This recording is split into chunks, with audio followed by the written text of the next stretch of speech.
What's up, everybody? Mina Ghali is here from Salus Lab, and today we will be talking about sandboxing.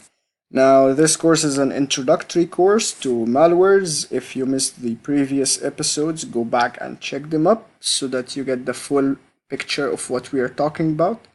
Now, we mentioned last episode about antiviruses and how they detect malwares using the signature.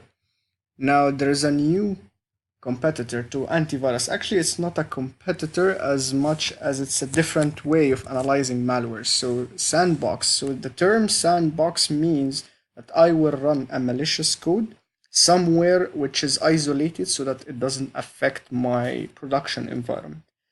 In a sense that, let's say I will create a Windows 7 box with everything installed, drivers and this, and put it somewhere where it does not affect my network, run the piece of code that I have, maybe it's a malware, maybe it's clean, you never know, and observe what's happening. So usually what Sandbox solution does, it creates multiple environments. So by default you have Windows XP because it's a really old version and 90% of the malwares will affect Windows XP. Windows 7, Windows 10, some of them add Windows 8, 8.1. This is typically customizable based on the the sandboxing solution. Now, the term sandboxing means is that once I created this box, it would be fully isolated from the outside network, and I will inject the file and observe what changes did it do to the Windows itself. So sometimes it will tell you that it crashes the master boot record intentionally. It modifies something on the physical layer. It made requests to the internet. Now, the difference between one sandbox and the other is how smart it is during the analyze of a malware. So the last topic we'll be talking about will be malware evasion techniques and how it can bypass both antivirus and sandbox. This would be a separate episode because it's a big topic. Usually what sandbox do, it tries everything that the malware needs. So for example, I'm looking at a malware which is requesting a website called saluslab.net. Automatically there is a DNS configured in the sandbox which will resolve this and say it's true.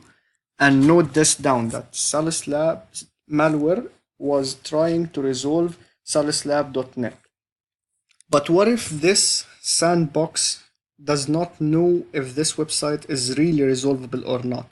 This could be a flaw which can easily be detected and bypass the sandbox. So I will, for example, let's say, call a website called abc.com, which is not resolvable. If the sandbox tell me yes, it's there, then as a malware, I know I'm somewhere in a sandbox or a isolated environment, or there is a responder that it's keep resolving whatever I'm doing, so I can exit.